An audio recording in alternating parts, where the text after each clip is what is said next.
아까 비엔나의 전성기에 대해서 말씀드릴 때 모차르트가 그 중앙에 있다고 말씀을 올렸습니다. 모차르트가 살았던 1700년대 후반, 18세기 후반은 그야말로 그 클래식 음악, 소위 우리가 말하는 클래식 음악의 아주 전성기였습니다. 모차르트의 뭐 기여, 또 베토벤, 슈베르트 같은 사람의 기여는 말할 것도 없겠죠. 모차르트 35살이라는 아주 짧은 생애를 살았고요. 그리고 모차르트는 26살 때 결혼을 했습니다. 근데 모차르트가 24살 때 알로이지아라는 그 소프라노에게 반했습니다. 그래가지고 한 1년을 쫓아다니는데 그 알로이지아는 그렇게 음악가하고 별로 결혼하고 싶지 않았던 것 같습니다. 그래서 모차르트의 구애를 뿌리치고 귀족하고 결혼을 했습니다. 그래서 절망한 나머지 모차르트가 다시 결혼했는데 그게 바로 알로이지아의 여동생입니다. 콘스탄체라는 그 여인도 사자매가 딸 넷이 있는 집안인데요. 아까 말씀드린 알로이지아가 둘째고 이 모차르트하고 결혼한 콘스탄체가 셋째입니다. 그리고 네 딸이 다 소프라노였습니다. 그 당시로서는 굉장히 좋은 교육을 받았던 좋은 집안이었죠.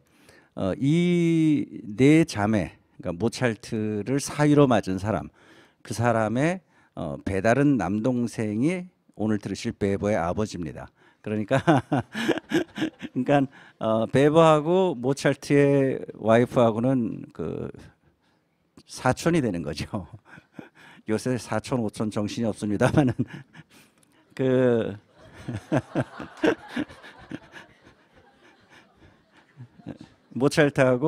그러니까 모차르트하고 결국 이제 뭐 사촌 약간 사촌의 남편이 되는 거겠죠.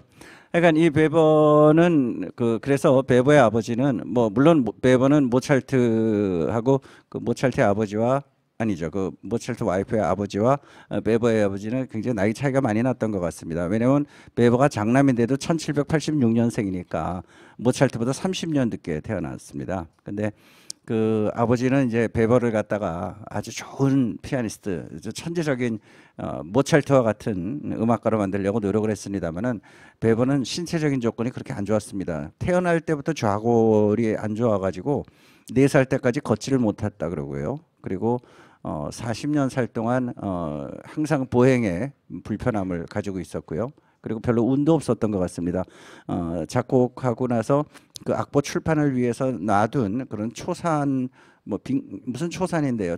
그 인쇄를 위해서 만들어 놓은 그거라는데 그것을 와인인 줄 알고 마셔가지고 성대도 버리고 막 개인적으로 굉장히 불행했던 사람입니다만은 작품은 굉장히 아름답고요. 기본적으로 여러분 잘 아시다시피 마탄의 사수라든가 뭐 오이리안테라든가 뭐 이런 아주 좋은 오페라를 많이 작곡한 작곡가이고 그리고선 실내악 곡도 꽤 그 아름다운 곡들을 많이 썼습니다. 기악의 작곡에도 굉장히 기여를 많이 한 사람인데요. 오늘 베버의 실내악 곡 중에서는 가장 많이 연주되는 곡인 피아노와 첼로 그리고 플룻을 위한 삼중주곡을 들으시겠습니다. 우리가 일반적으로 피아노 삼중주 하면 피아노, 바이올린, 첼로라는 그런 편성을 생각하게 됩니다만은 이 편성은 바이올린 대신 플룻을 집어넣은 그런 아주 독특한 편성입니다. 그러니까 여러분께서는 일반적인 피아노 삼중주와 사뭇 다른 밸런스의 삼중주로 오늘 감상하시게 되는 거죠. 그리고 음악 역사에도 이렇게 피아노, 플룻, 첼로를 위한 곡은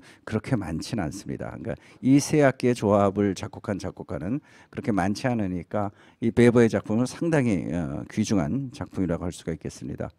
베버는 원래 관악기 중에서는 클라리넷을 제일 좋아했습니다. 그래서 클라리넷을 위해서 큰 협주곡 2개를 쓰고 작은 협주곡도 하나 썼고요. 그리고 실내악곡도 썼고 이랬지만 사실 플룻이라는 악기는 베버라는 작곡가가 그렇게 매력을 느꼈던 악기는 아닌데 왜 이 곡에서는 플룻을 썼는지 잘 모르겠다는 음악학자들이 많고요.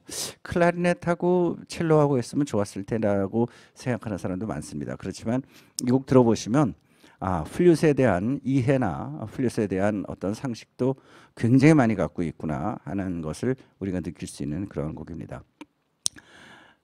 50년 전 제가 어렸을 때보다 훨씬 지금 직업이 많아졌죠. 저희가 어렸을 때 생각했던 직업, 무슨 오퍼레이터라든가 타이피스트라든가 이런 직업 다 없어지지 않았습니까?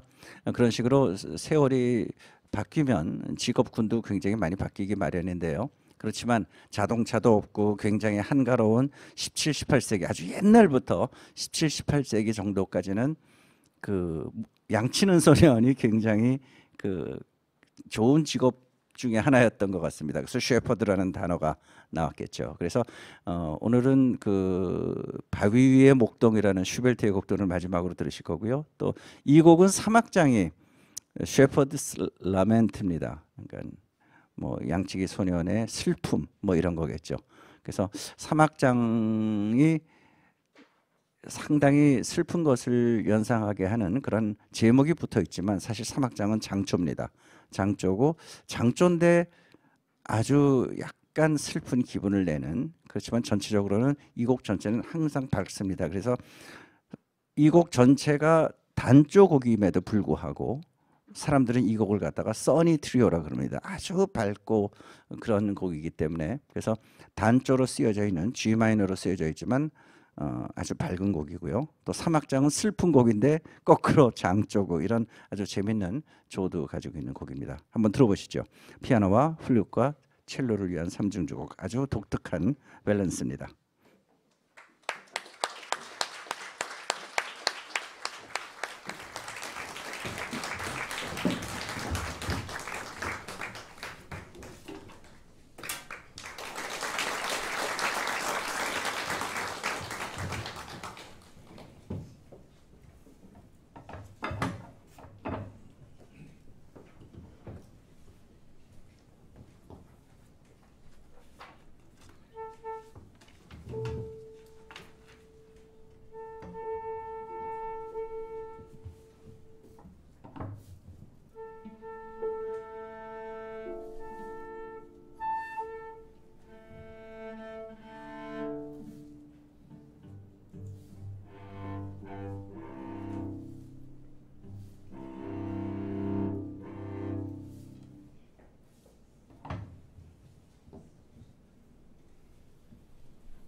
you.